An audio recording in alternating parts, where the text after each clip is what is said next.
Hi guys, this is Jess E doing Motivational Monday. Thank you so much for tuning in. If you are here listening, this is episode number 2. I am so excited to be here doing this episode. It's about connotation. I'm going to dive right into it. The quote that I want to start off with, of course, is the one that I like to wake up to every morning, and it's called "The world is heavy." And it goes like this: the world is heavy, but your bones, just a cubic inch, can hold 19,000 pounds. Ounce for ounce, they are stronger than steel. Atom for atom, you are more precious than diamonds. Stars have died so that you may live. Remember this the next time you feel weak or worthless. So I tell myself that every morning I wake up, just something positive to read to myself and think about. With that said, I'm going to dive right into the topic with my handy dandy notebook. So, connotation. What does the textbook meaning of connotation mean? What is it?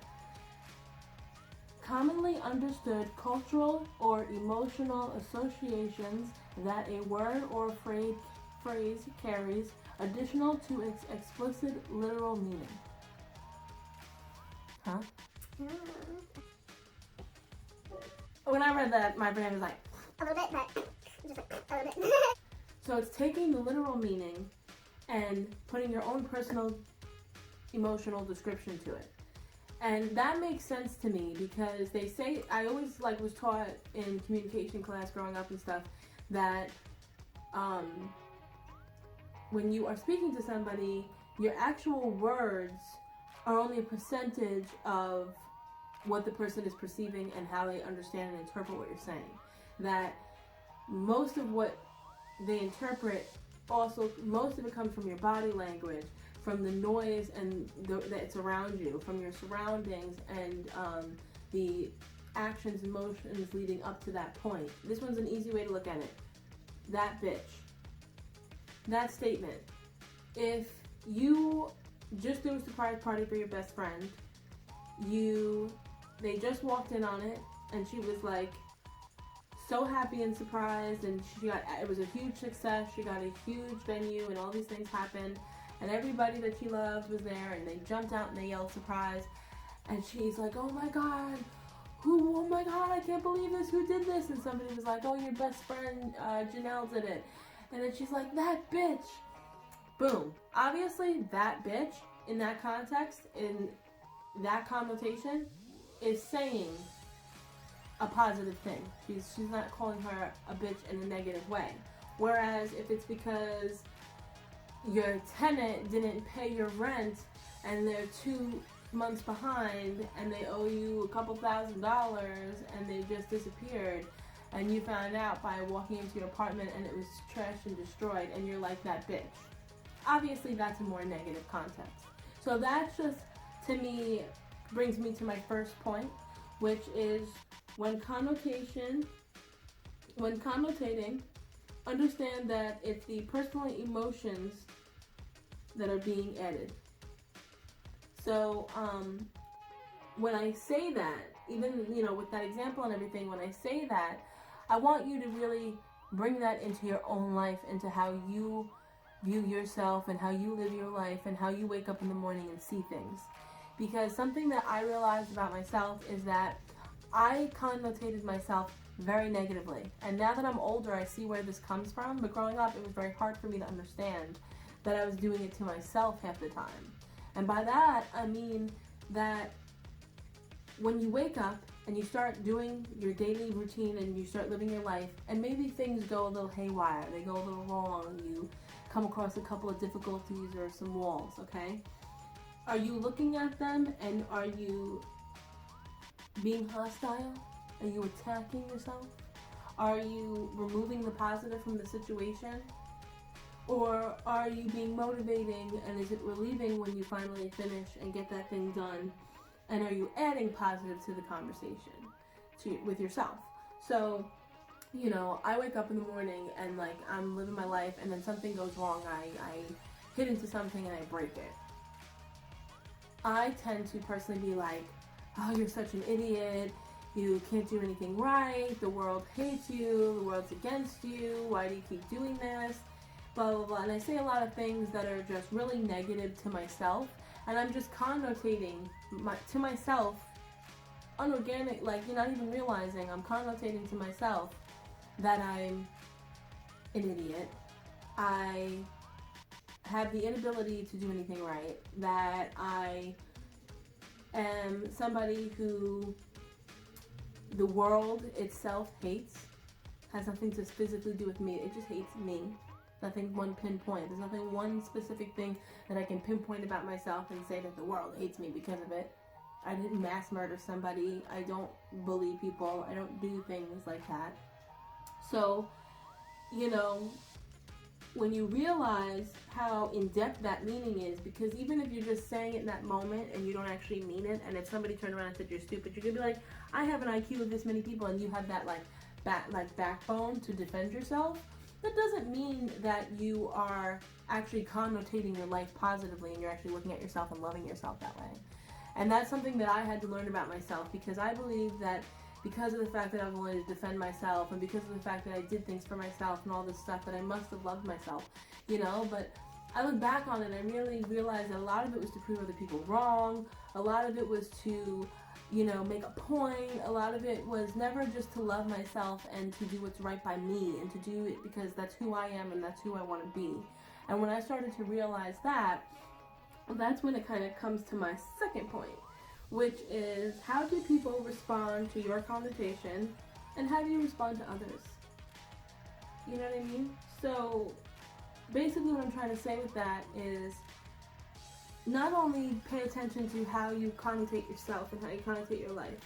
You know, do you wake up in the morning blaming yourself, or do you wake up in the morning saying the truth, because this is the truth, that it happens to everybody and the world isn't out to get just you.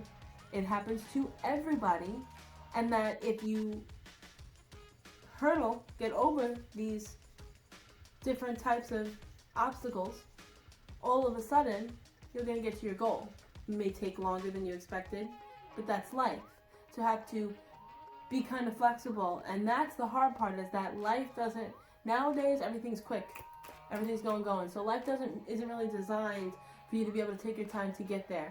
And that's kind of what we need to work for, is be able to find that nice medium where we can take the time, because you got to ask yourself, how much is that time because you're lazy? How much is that time because you're actually cut and you've overworked yourself, and now you need to accept the fact that you need to pull back on a couple things and focus, because it's pulling you away from doing your ultimate goal, you know, and it's stopping you from being happy with yourself. Because being overwhelmed and being negative on yourself because you're overwhelmed is easily mistaken for self-doubt and self-worth. So, when you look at somebody else and how they're speaking to you, okay, that's when you turn around and then have to take to yourself, am I going to look at them for the literal meaning? Like a really good example is when you're texting somebody. Are you going to look at that literal meaning? Or are you going to read it with the connotation, with the context that you, the implied meaning that you would normally mean? You know?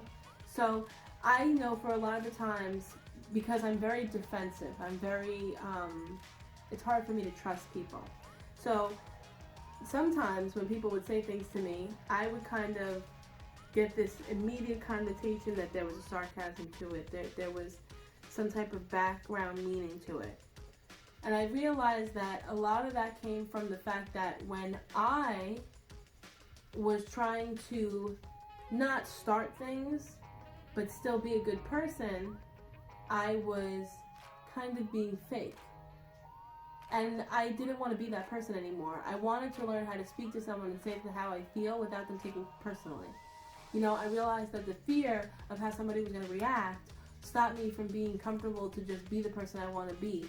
And I'm not going to lie, you have to learn who you want to be and figure out what are the things that you want to do to connotate your life to be who you want to be. Because guess what? If you start telling yourself, you're not that bad of a person, it's not your fault, this is Murphy's Law, that's life, and you got through another obstacle. Go you. Success. Win-win.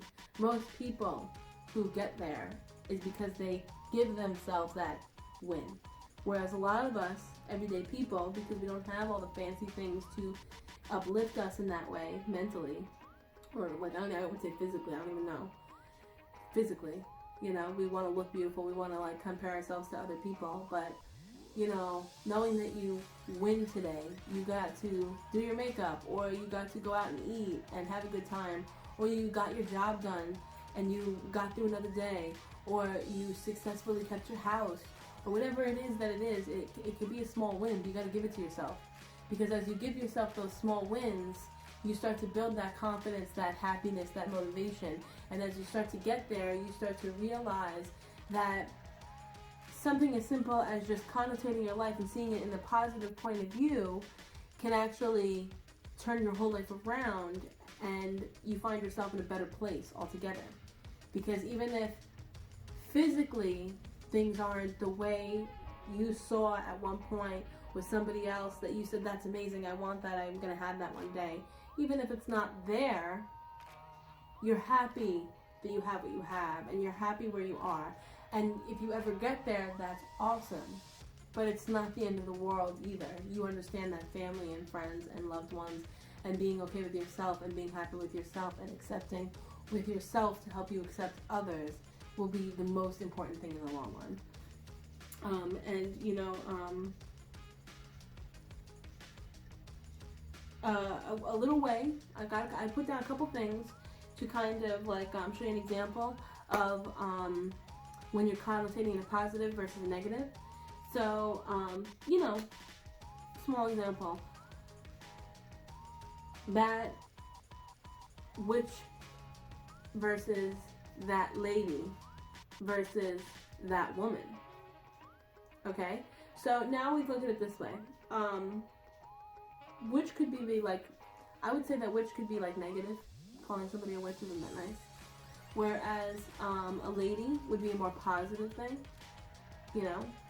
And then a woman, I think, is like very neutral, it's just fact. So understanding that in this situation, a lot of us tend to gear to a positive and negative, but if you're somebody who is really like in a negative state of mind and you can't find the positive, sometimes finding the neutral is your best answer. If you have to answer and you can't walk away, calm yourself down to be able to find that positive, the neutral would be the best answer in my opinion. And so I did want to put that one as an example because I think it's important to know that there are neutrals. Breaking it down to point 3. The connotation you surround yourself with will affect your mood. So if you kind of hear this and you think it's kind of BS and you're like, whatever, I can talk to myself like shit because I know I love myself and I'm a strong, independent woman, whoopee. If you truly feel that way, awesome for you. I give you so much credit because if I talk to myself like that, I don't feel that way. Even though I think that I'm giving myself tough love, I realize that I'm just drilling it in my head like negative things. And so, you know, being able to realize that your connotation, so being able to realize that the connotation that you surround yourself with will affect your mood, even if you are a boss bitch and you're feeling good about yourself. Sometimes giving yourself a more humble, empathetic, positive way, positive connotation, not only will stop you from kind of being hard on yourself when you don't do good, but it also, because people who tend to be really like proud of themselves also tend to be really hard on themselves when they don't do good. But it also will help you be a little more humble when you look at other people. I personally think that. I think that if you're like constantly like giving yourself all this negative connotation to yourself, telling yourself that you're an idiot, you're this, you're that, you're that, I think sometimes it justifies in your mind to talk that way to other people. Because in your mind, you're like, well, I deal with worse.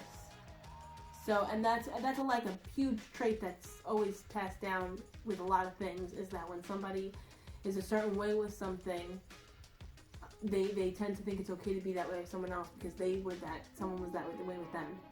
someone that they trusted was that way with them, and they grew up thinking that was a norm.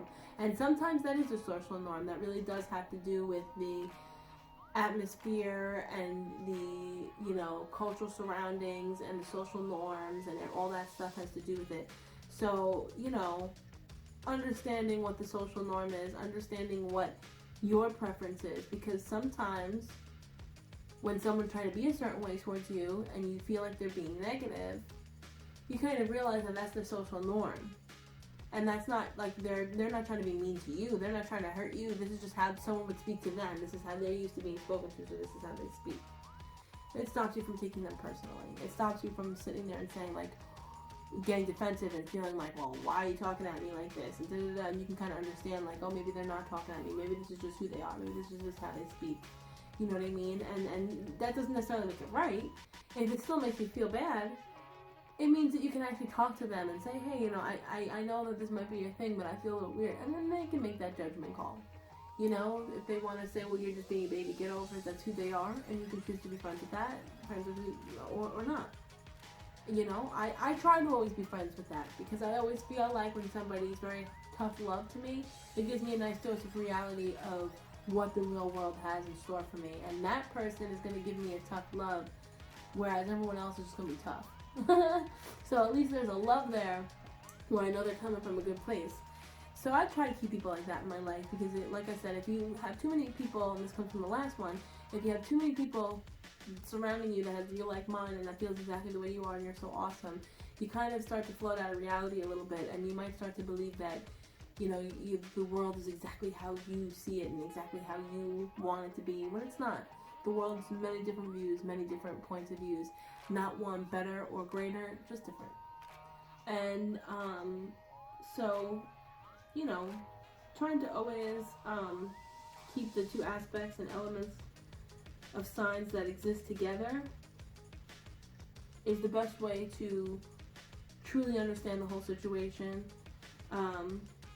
Understanding the emotional, the imaginative, the association surrounded with the word versus the strict dictionary meaning of the word. And kind of taking those two things and finding that nice, beautiful medium on how you can try to express yourself, and how you can try to express to yourself, and how do you try to talk to yourself and talk to others. And so, my action, I'm going to read it right now. When someone's negative connotation affects your mood, find a creative way to find the positive in the literal meaning before you respond. Sometimes that's not possible. But sometimes when it's not possible, it is as simple as, I don't want to answer right now, or no comment. Sometimes that infuriates the person and makes them worse, but sometimes that infuriation and anger is a lot better than what would have came out of your mouth when you were angry and you were just talking out of pure anger or emotion.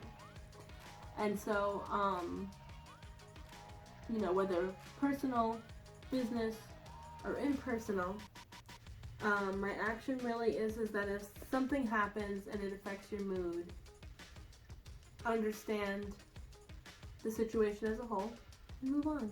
Try to find a way to twist it into your own positive, Like, one time I was told that I am opinionated. And I thought it was like the worst thing in the world. Because I had heard my friend call somebody I don't like opinionated. I don't want to be associated with that person that I don't like. But then I realized it's a good thing to be opinionated. You want to have your own opinion. That means you have your own mind.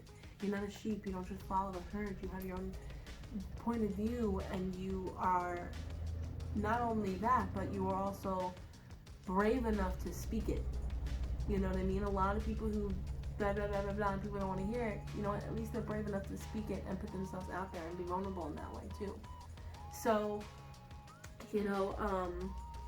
an example for me, how I did this back in the day, and this is kind of like a funny memory for me from high school, but there was a girl who, and it's so funny, I hope she sees this, because we're actually friends now, and it's just like fun to look back on like high school dramatics and drama works and all that. But so, she would call me Chewbacca in the hallway, and I remember I felt really sad about it, and then my friends turned it into like a gag, and they started calling all of our group Chewbacca. So like if we were like meeting up with, like for the first time in the cafeteria, first time we saw each other for the day, we'd be like, hey, Chewbacca, it was good, Chewbacca. And like it was funny how them taking that name and turning it into something positive made me feel better about that person calling me Chewbacca. It's like crazy how life works like that, and how, you know, things, how a connotation, how you view something or how you put it, is all about how you, is all the way, it's all going to affect how you view the world, how you react, how you carry the rest of your day, you know? So it's like, and I noticed for me personally, one trigger can let off a bunch. So if somebody, so the worst thing is when somebody else does something that's in their own world, you know, and then it affects me and makes me feel bad about myself, and then I let it stay that way. And then all of a sudden, that negative mood, they made me feel so upset. I'm so upset right now. And then I look at that, and then something goes wrong because I'm thinking about that, and I'm upset. And now that's wrong, and now I'm an idiot. Now I'm going to deal with that. Now I'm upset over that, and I'm an idiot over this. And that will keep snowballing. I'll become upset over that, and an idiot over this, and a failure over that, and incompetent over issues that, you know, it just turns into a snowball effect. I'm negative, and it gets bigger and bigger as we burst. So basically, the whole point of this is to get it into your head that how you connotate yourself, how you treat yourself, the context you put on yourself when you are speaking to yourself subconsciously or consciously, whatever, those things all will affect your mood, how you treat people, how you view the world, how you motivate yourself, how your motivation makes you feel and where it brings you. All these things gets affected by connotation. That's why I think it's important. That's why I made the second video. Because once you start connotating your life positively, you're going to start to be able to start motivating yourself positively and getting into the right direction. I'm going to cut it short now and be done. I really hope you guys enjoyed this one. I hope that you guys got out of it what I did. I will have the site references all cited on the YouTube, and I also will have this up for the rest of the month. However, after that, you will still be able to see it on my Just E page. I hope you guys check that out, juste.me. I'll also put that down in the comments. Juste.me. Pretty simple. It's my site about me. I hope you guys get to enjoy it. You can see my Motivational Mondays. You can see the first one if you didn't get a chance to see it, and you can also see any singles coming out and anything like that. And I just really hope to see you next week. All right, next week. Ooh, I almost forgot. Next week is about action. Action. Action. All right. So yeah. See you next week.